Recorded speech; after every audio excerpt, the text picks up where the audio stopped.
It's not nice living on your own in rural Ireland anymore. And you learned, I know all the soaps on now at night time because I stay up at night time and I might go to bed around 4 o'clock. Dear Enda and Miss Fitzgerald, you have failed us. You have failed to take action. You've closed our guard stations in the small rural town because you deemed them to be doing nothing. They were doing a big job. You now close the guard station at night in Templemore, and we'll ring Thurles, and if there's a car available, it'll come out. And that's if the car is running that night. Otherwise, you may take the law into your own hands. But I never thought I'd be going to bed at night with a gun in one corner and cartridges in the room next door. I never thought. Oh, you have a gun, Mary, have you? I have a gun and I have a license. And I was...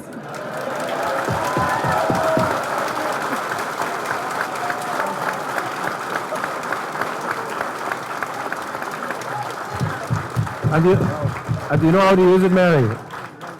Do you know how to use the gun? I don't know how to use it, but I'll learn very quick if I have to. April 2011, I was driving, I collected my son, and we were driving down the road, and we saw a Garda pulled in a car, because obviously he had committed, was suspicious. So I passed it by and was driving on down the road, and suddenly, out of nowhere, this big red van with a tradesman's rack on the top ploughed into the whole side of my car. I had my newborn baby, my 15-year-old and my 14-year-old and my 4-year-old in the car. It's a night that I will never forget because it comes back to me from time to time. The culprit was never found, and every red van I see with a rooftop rack on it just gives me this kind of flashback to the night. I'm so terrified at the moment in my own home. We have since got in an alarm. We've security lights all over.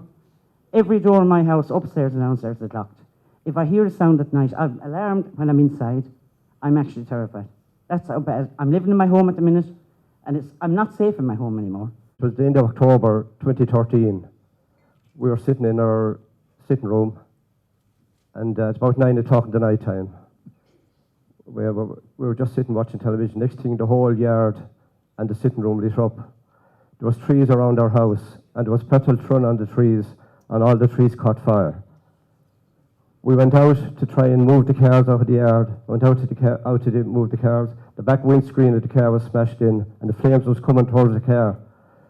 So we left the house that night for fear of our lives and never went back. So I worked for 46 years with North Tipperary County Council. And it was in a housing estate in Littleton that this happened. And our county council tenants done this to us, and the council ignored the whole lot, and we were let down completely by the whole system. And since we left the house, our garage was set on fire, all the contents of the garage, trailer, the windows in the front of the house and the back of the house were all smashed. We landed over into the yard within a couple of minutes. There was 3 thugs inside in the car, and they tried to get out past the Jeep. They then rammed the Jeep, and they jumped out of their car and took off. We followed them up through the yard with the Jeep, gates flying in every direction. They were jumping over the gates while we were going through the gates. In the last 5 years, I've had at least 12 to 15 break-ins and criminal damage done to my premises. You have a place in the village of Littleton, That's in the right, middle of Littleton, yes. yeah. And I am just a drop in the ocean in I'd say, a 20-mile radius of this area, and probably a mirror image of rural Ireland from the amount of calls I've received from people since we went public with this initially. The response I got initially was victim of crime letter. I would much prefer, instead of this victim of crime letter, I'd much prefer to get a letter giving me some idea of what's happening with these cases.